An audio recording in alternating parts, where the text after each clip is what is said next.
All right, guys, coming back at you from Ohio in the back of the truck. Me and Robbie are up here scouting, getting ready to.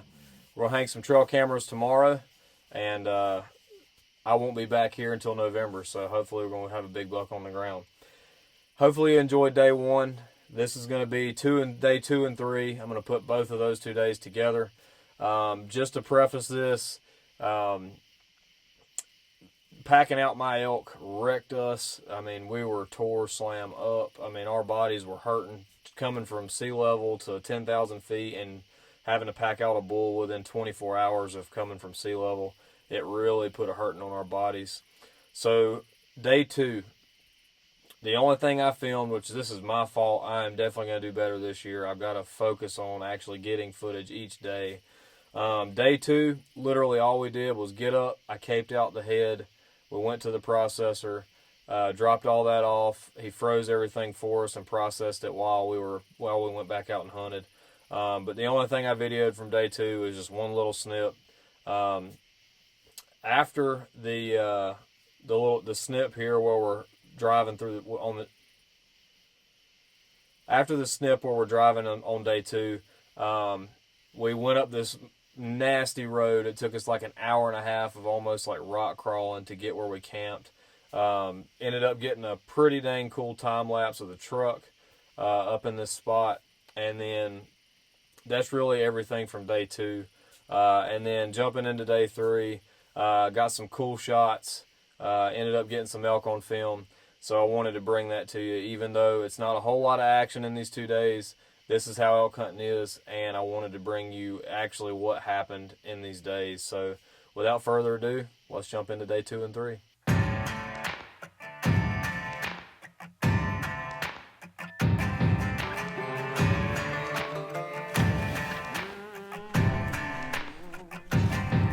With a piece in my hand and bloodshot eyes, I walked to the water for a last goodbye. He begged so much, it clouded my mind. One thing's clear, the man's gotta die. Night makes right, so he said, when he held all the keys over our head. I lived in that grip, but now he'll learn at the end with the tables turned.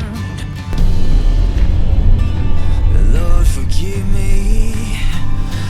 Take me on down the river where the guilt can't find a red-handed sinner.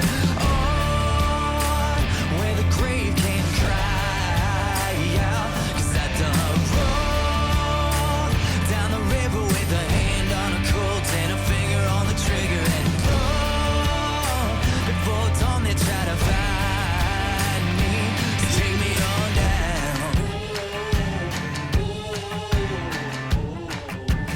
Take me on down.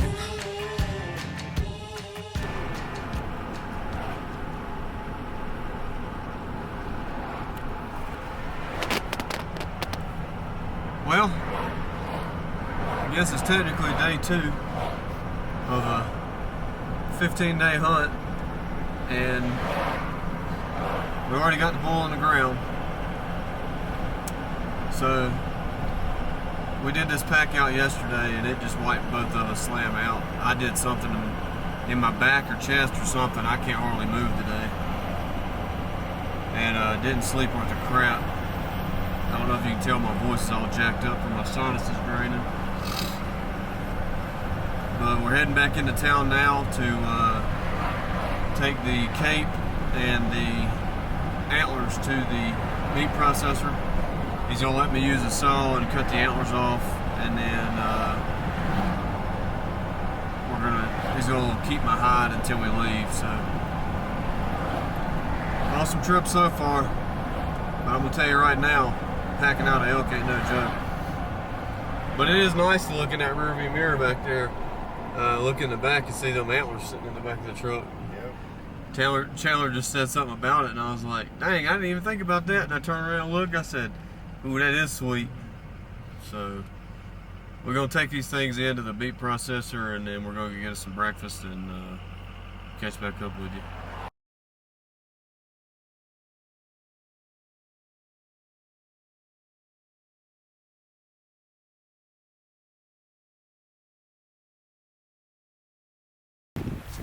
Hiking into our glassing spot. Day 3, or morning of day 3. We got about a quarter mile left to go. We're gonna sit on this ridge all morning and see what we can see down in these lower areas below us. We should be able to see a long, long way. So hopefully we spot some elk, maybe some mule deer from our October hunt. And we're just trying to stay outdoors and stay out here in the mountains and enjoy it. We've tagged out, but we're scouting for when Ben and Joe get here. So hopefully by the time they get here, we're zeroed in on another herd of elk. And we'll see what happens. Pretty morning. Beautiful. About 10,800 foot currently. Just a beautiful view.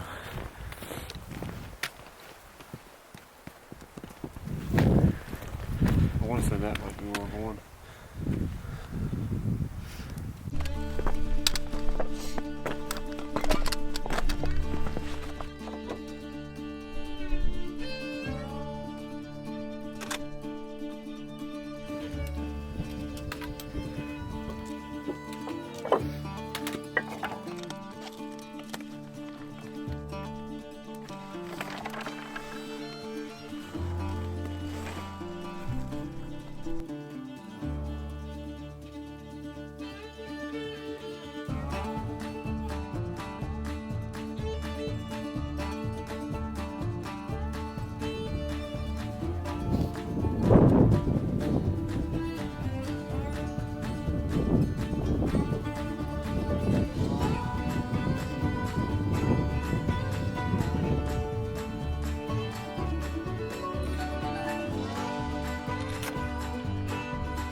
There's one.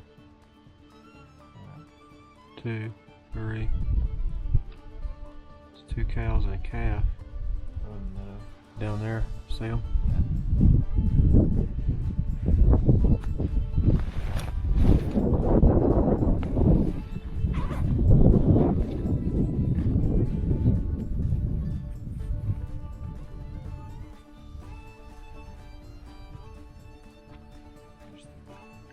Yeah, 2 cows and a calf. Cow behind a tree out, you can see. Okay.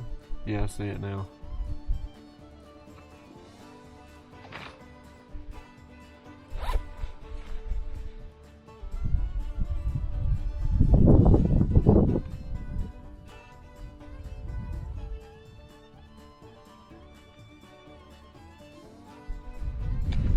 See if we can get some good footage.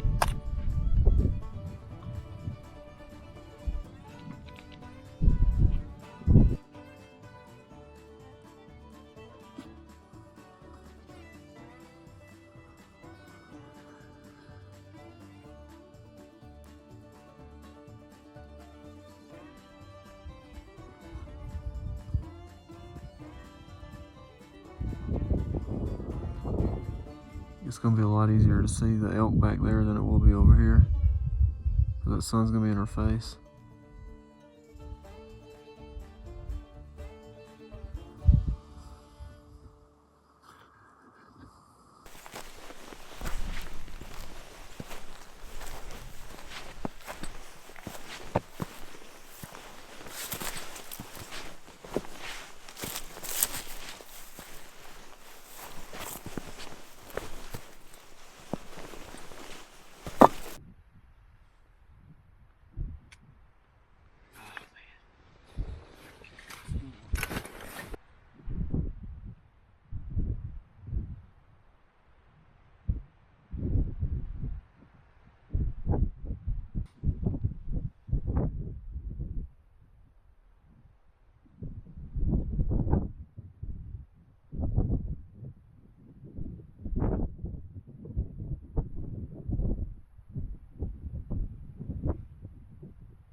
We ended up glassing up 11 elk this morning, and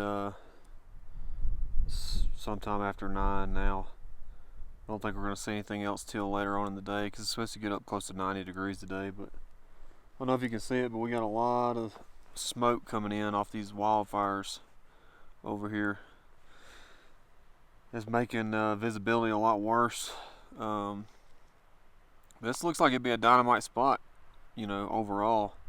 I think what we're going to do is hike back out here in a little bit. We're going to finish eating up a snack, hike back out.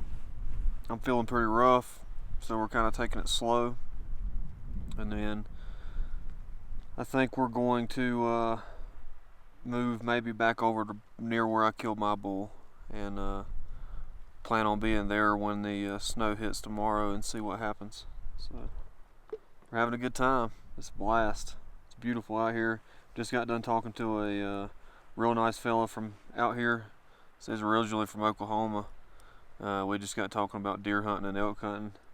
It's always nice to meet people out here that that share a lot of your, you know, values and like to do a lot of the same things that you like to do. We have a lot of stuff in common. It's easy to talk to people like that. So anyway, we're gonna finish eating a snack and probably pack on out of here.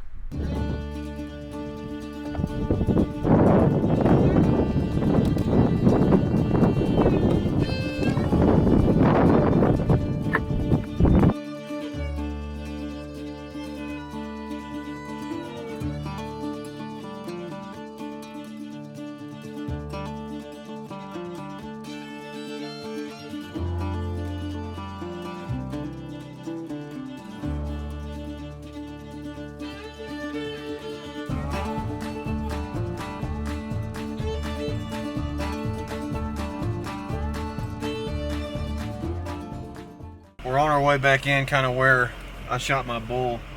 I don't know if you can see it. That whole mountainside over there. There you can see it now. Yeah, you can see it.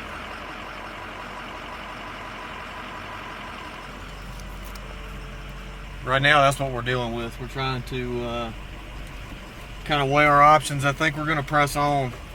It's only supposed to be like a 140 acre fire, and we're supposed to get some rain and snow tonight, so we're going to kind of press on back in there and just keep an eye on it. If it starts to switch and gets real bad, we're going to come back out and get out of here. But everybody we've talked to so far doesn't seem to be too worried about it, so we don't know enough about fires to really be a good judge on that. We're just going to keep an eye on it and kind of make sure everything stays safe.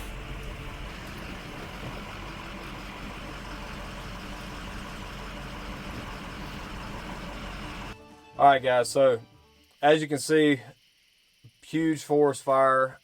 It looks worse than what it really was right there. At that time, it was less than 1,000 acre forest fire. It was 3 miles or so-ish from where we were going back in. I don't know why I didn't video any of us hiking in, but we backpacked in that night. That was a long day. We ended up backpacking in and getting set up.